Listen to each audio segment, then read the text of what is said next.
Hello दोस्तों, कैसे हैं आप सब। एक बार फिर से आप सबका स्वागत करता हूं आपके अपने चैनल टूडूपीडिया हिंदी पर। क्या आप जानते हैं कि इस दुनिया में एक ऐसा भी देश है जहां अगर कोई व्यक्ति घूमने जाता है तो उसे एक एग्रीमेंट पर साइन करना जरूरी होता है। लेकिन आखिर वो एग्रीमेंट है क्या?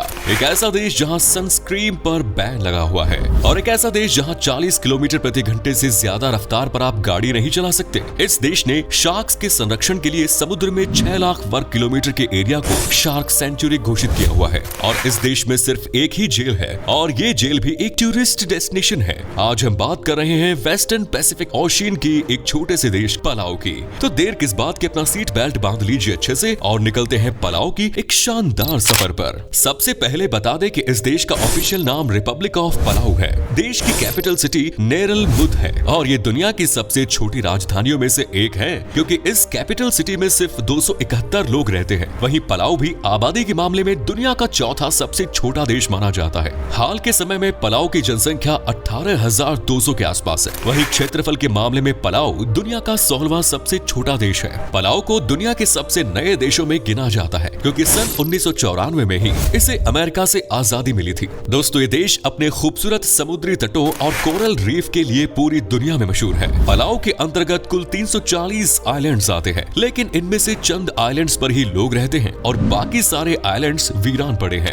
पलाओ के पड़ोसी देशों की बात करें तो इनमें फिलीपींस, इंडोनेशिया और पापुआ न्यू गिनी जैसे देशों के नाम शामिल हैं। पलाओ एक ऐसा देश है जहां दो मुख्य भाषा है, पलाउन और सोनसोरोलिस्टोपियन। इसके अलावा अंग्रेजी, जापानी भी यहाँ पर बोली जाती है। आपको बता दें कि पलाओ में 90% से ज्यादा लोग ईसाई धर्म को मानते हैं। चूँकि लंबे समय तक पलाओ अमेरिका के अधीन रहा है, इसी वजह से इस देश के लोगों में अमेरिका के कल्चर की झलक नजर आती है। यहाँ के लोगों का रहन सहन और लाइफस्टाइल काफी अच्छा माना जाता है। HDI इंडेक्स में पलाओ का स्कोर 0.814 है, जो काफी अच्छा स्कोर है। दोस्तों, ऐसा कहा जाता है कि 2500 ईसा पूर्व के समय इंडोनेशिया से कुछ लोगों ने पलाओ के आइलैंड्स पर आकर रहना शुरू किया था। सदियों तक इस आइलैंड के बारे में कोई कुछ नहीं जानता था। पहली बार सन 1543 में इस आइलैंड की खोज की गई, लेकिन उस समय इसे नजरअंदाज कर दिया गया। 1783 में इंग्लिश कैप्टन हेनरी विल्सन पहले यूरोपियन थे जिसने पलाओ की धरती पर कदम रखा, और उसके बाद से पलाओ देश पूरी दुनिया की नजर में आया। 200 सालों से ज्यादा समय तक पलाओ पर ब्रिटेन, फ्रांस, जर्मनी और स्पेन जैसे देशों ने हुकूमत की, और अंत में अमेरिका ने इस पर राज किया। पलाओ एक ऐसा देश है जिसके पास अपनी खुद की कोई सेना नहीं है।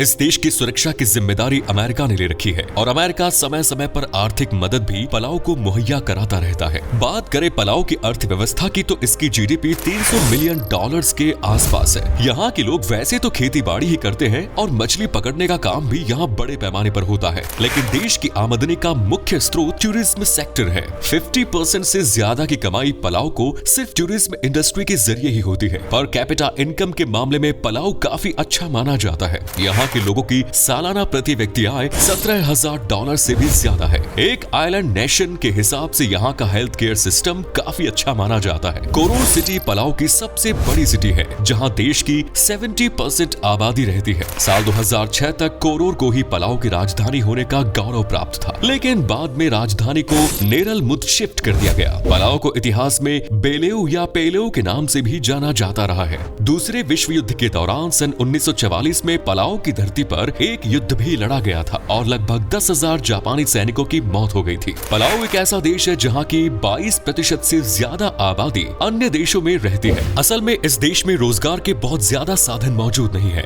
और साथ ही पूरे देश में एक भी यूनिवर्सिटी नहीं है। स्कूल तक की पढ़ाई यहाँ काफी शानदार मानी जाती है, लेकिन स्कूल के आगे की पढ़ाई करने के लिए पलाओ के लोगों को देश के बाहर जाना पड़ता है। यहाँ की आबो हवा काफी ताजी है, और पानी भी बेहद साफ है। ये एक ऐसा देश है जहाँ जाकर आपको एक अलग ही शांति का अनुभव होगा, और आपको लगेगा मानो आप पृथ्वी से अलग किसी अन्य दुनिया में आ गए हैं, क्योंकि यहाँ पर ना तो किसी प्रकार का प्रदूषण है और ना ही शोर शराबा। इस देश के बारे में कई ऐसी बातें हैं जिनके बारे में जानने के बाद आपके होश उड़ जाएंगे। साल 2016 में पलाओ की सरकार ने एक नया नियम लागू किया, जिसे इको प्लेस कहा जाता है। ऐसा करने वाला पलाओ दुनिया का पहला देश था। इस नियम के तहत बाहर से आने वाले सैलानियों से एक लेटर पर साइन कराए जाते हैं, और उन्हें शपथ दिलाई जाती है कि वे इस देश में कहीं पर भी गंदगी नहीं फैलाएंगे, और न ही देश के पर्यावरण को नुकसान पहुंचाएंगे। इससे पता चलता है कि पलाओ देश पर्यावरण के संरक्षण के लिए कितना सजग है। पलाओ का झंडा दिखने में काफी साधारण सा लगता है। चारों तरफ नीला रंग है, और बीच में एक पीले रंग का सर्कल बना हुआ है। असल में ये सर्कल चांद का प्रतीक माना जाता है। पलाओ के लोग पूर्णिमा के दिन को बहुत शुभ मानते हैं और खेती की शुरुआत करने या मछली पकड़ने की शुरुआत वे इसी दिन से करते हैं।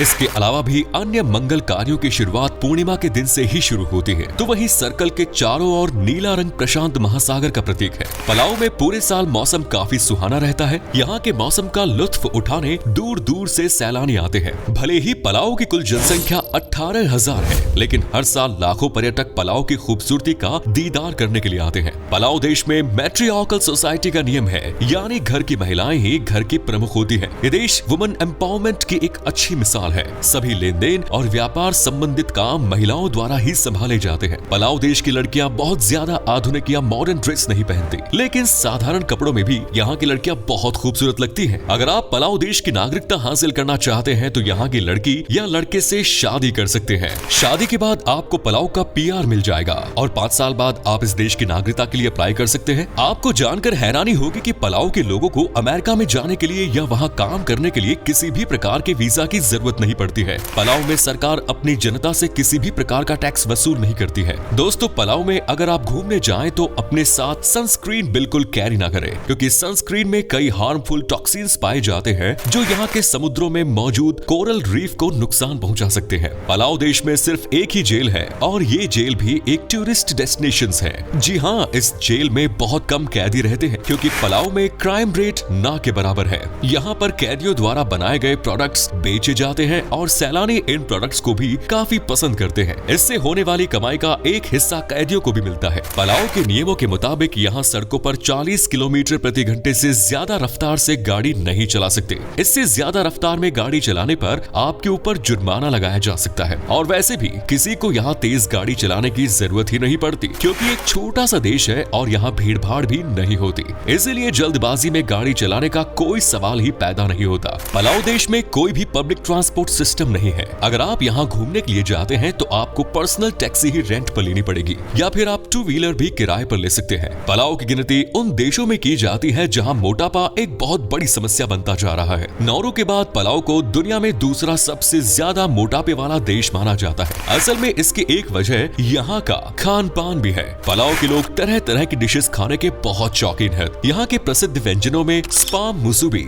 उलकोए, तारो रोस्ती, उडोन आदि शामिल है। रेड रूस्टर बियर इस देश की सबसे पसंदीदा ड्रिंक है, जिसे यहाँ खूब पिया जाता है। चलिए दोस्तों, अब हम आपको पलाऊ के उन जगहों के बारे में बताते हैं जहाँ आपको लाइफ में एक बार तो जरूर घूमने के लिए जाना चाहिए। सबसे पहले नंबर आता है रॉक आइलैंड। ये आइलैंड्स चूना पत्थर से बने हुए हैं। यहाँ की झील में आप स्विमिंग कर सकते हैं। यहाँ पर मौजूद कुछ आइलैंड्स मशरूम की शेप के बने हुए हैं, जो इस जगह की सुंदरता को और भी ज्यादा निखारने का काम करते हैं। रॉक आइलैंड्स को साल 2012 में यूनेस्को ने विश्व ऐतिहासिक धरोहर की सूची में शामिल किया था। पलाऊ की दूसरी सबसे प्रसिद्ध जगह है मिल्की वे लगून। यहाँ की मिट्टी को नेचुरल स्पा माना जाता है। कहा जाता है कि यहाँ की सफेद रेत को अपने चेहरे पर लगाने से आप 5 साल तक जवान दिखने लगेंगे, और सैंड बाथ लेने से तो आपके शरीर की सारी स्किन प्रॉब्लम्स दूर हो जाएंगी। यहाँ की ई मल्क द्वीप में स्थित जेलीफिश लेक भी पर्यटकों को अपनी ओर आकर्षित करती है। ये एक लैंडलॉक झील है और इस झील में 50 लाख से ज्यादा जेलीफिश पाई जाती है।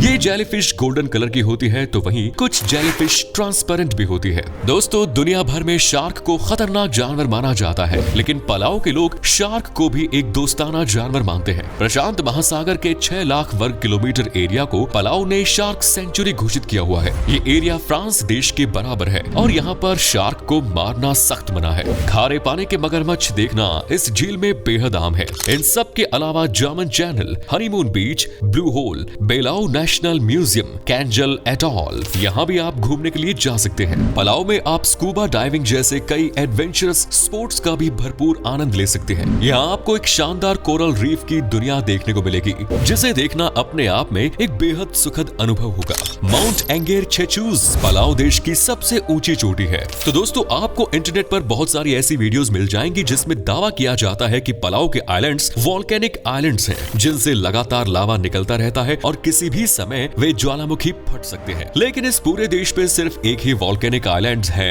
इसके अलावा अन्य सभी आइलैंड घूमने के लिए पूरी तरह से सुरक्षित माने जाते हैं। चलिए दोस्तों, अब हम आपको बताते हैं कि क्या है यहाँ का वीजा प्रोसेस और पलाऊ में घूमने के लिए आपको कितने पैसे खर्च करने पड़ेंगे। आपको बता दें कि आपके पास अगर सारे डॉक्यूमेंट्स मौजूद हैं तो आपको वीजा लगभग 30 दिन के अंदर ही मिल जाएगा। जाएगा। पलाव देश के पासपोर्ट के जरिए आप दुनिया के 118 देशों में बिना वीजा के ट्रैवल कर सकते हैं, जिसमें अमेरिका का नाम भी शामिल है। और अगर आप अकेले हैं तो आपको पलाव घूमने के लिए 7 से 8 दिन में लगभग 13 लाख रुपए खर्च करने होंगे। पलाव में US डॉलर करेंसी के तौर पर चलता है। तो ये था सबसे छोटा और खूबसूरत देशों में से एक पलाव। कैसा लगा बताइए कमेंट्स में हमें। क्या कभी आपने विजिट किया है पलाव की, और अगर की है तो आपका एक्सपीरियंस हमारे साथ शेयर जरूर करें। उम्मीद करता हूँ आपको ये एपिसोड पसंद आया होगा। वीडियो को लाइक कीजिए और अपने दोस्तों और रिश्तेदारों के साथ शेयर करना ना भूलें। हमारे चैनल को भी सब्सक्राइब करें। धन्यवाद।